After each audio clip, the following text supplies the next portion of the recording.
भारत आधिकारिक तौर पर एक ऑब्जर्वर राष्ट्र के रूप में organisation for joint armament corporation में शामिल हो गया है। ये घोषणा संयुक्त आयुध सहयोग संगठन द्वारा की गई, जिसने अत्याधुनिक यूरोड्रोन मीडियम एल्टीट्यूड और long endurance remotely piloted air system कार्यक्रम में भारत की भागीदारी का स्वागत किया। OCCAR कई प्रमुख यूरोपीय रक्षा परियोजनाओं की देखरेख के लिए जिम्मेदार है, जिसमें A400M Atlas air lifter, Boxer armoured utility vehicle, Tiger attack helicopter और Horizon mid life upgrade multirole frigate शामिल हैं।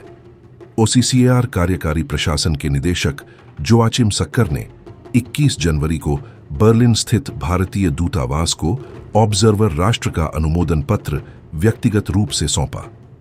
OCCAR EA निदेशक ने इस उपलब्धि पर भारत सरकार को बधाई दी और आशा व्यक्त की कि यह दीर्घकालिक, फलदायी और पारस्परिक रूप से लाभकारी सहयोग की नींव रखेगा।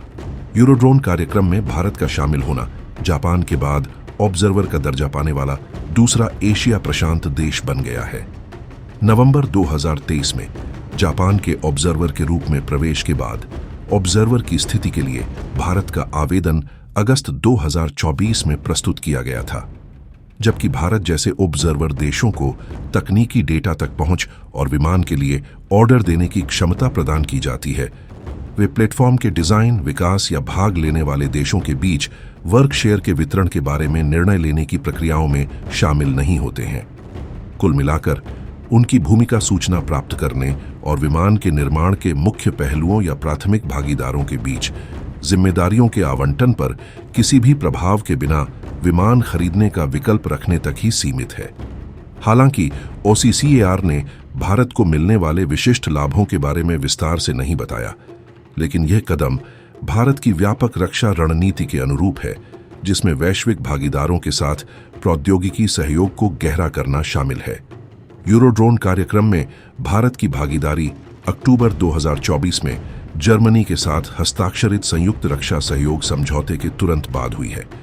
यह समझौता प्रौद्योगिकी सहयोग, को प्रोडक्शन और रक्षा प्लेटफॉर्मों के को डेवलपमेंट के लिए प्रतिबद्धताओं को रेखांकित करता है।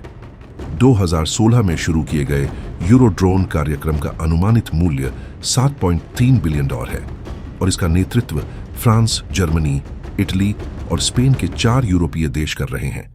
एयरबस, डसॉल्ट और लियोनार्डो जैसे प्रमुख उद्योग भागीदार इस परियोजना को आगे बढ़ा रहे हैं, जिसे अमेरिका के MQ-9B जैसे गैर यूरोपीय सिस्टम पर यूरोपीय निर्भरता को कम करने के लिए तैयार किया गया है।